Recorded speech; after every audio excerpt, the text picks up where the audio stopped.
कक्षा 11वीं विषय गणित प्रश्नावली 16 अध्याय 12 त्रिविमीय ज्यामिति।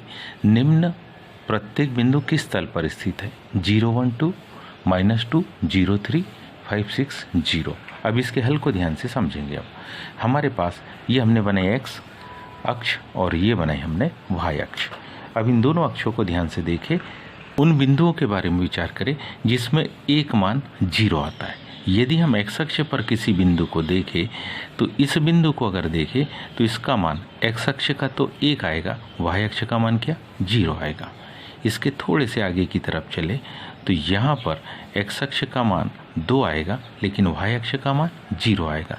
इसके अगर बाएं डायरेक्शन में चले तो हमको मिलेगा क्या -1, 0। लेकिन यही मान अगर y अक्ष पर देखें हम तो y अक्ष पर मिलने वाले मान में x निर्देशांक 0 होगा और पहले पर मान 1 आएगा। ऐसे ही दूसरे पर मान 0 2 आएगा। ऐसे ही अगर ऋणात्मक इसमें पहुँचे, ऐसे हम निचली डायरेक्शन में पहुँचे तो यहाँ मान आएगा 0 -1। कहने का मतलब OX पर वह मान होगा जिसमें x निर्देशांक धनात्मक हो तथा y निर्देशांक 0। OY पर वह मान होगा। तो इसी प्रकार देखें कि y अक्ष पर वह मान है जिसमें x निर्देशांक कैसा है 0 है।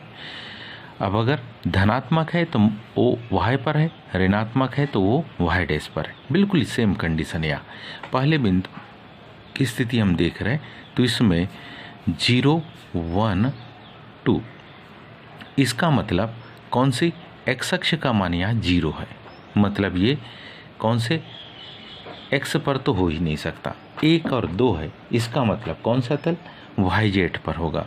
इस YZ तल को हम क्या लिखेंगे, इसको हम लिखेंगे कि किस तल पर है तो हम लिखेंगे YOZ तल पर। बिल्कुल ठीक। ऐसे ही दूसरे बिंदु के बारे में विचार करो। अब इस दूसरे बिंदु की कंडीशन देखें तो हमारे पास यहाँ पहला मान ऋणात्मक है। ये पहला मान ऋणात्मक दर्शाता है कि मूल बिंदुओं से बाईं तरफ का पहला मान है। दूसरा 0 है जो दर्शाता है कि y अक्ष पर मान ये नहीं है। तो कौन सा -2 0 3। x निर्देशांक ऋणात्मक मतलब x डैश की तरफ, 0 मतलब दूसरा मान y अक्ष पर नहीं आ रहा, तीसरा मान z पर है और वो धनात्मक है। तो मतलब क्या, इसमें कौन सा तल y तल समाप्त हो जाएगा, ये y तल के ऊपर नहीं आएगा। फिर किस पर आएगा, ये आएगा हमारे पास x डैश O Z पर। ध्यान दीजिए यहाँ पर यदि यही बिंदु कुछ इस प्रकार से होता, मान लो कि ये क्या होता -2 0 और -3, तो क्या कंडीशन होती, ध्यान दीजिए x डैश O, अब ये Z पर ऋणात्मक है इसलिए क्या हो जाता Z डैश। इसको मान लो चौथा कह देते, ठीक है। तीसरा बिंदु अपन ने अपनी तरफ से मान लिया तो ये चौथा बिंदु को ध्यान से देखो तो चौथा बिंदु हमारे पास है 5 6 और 0। कौन से, ये तीसरे स्थान पर 0 दर्शाता है, तीसरे स्थान पर 0 दर्शाता है कि ये Z पर तो नहीं है।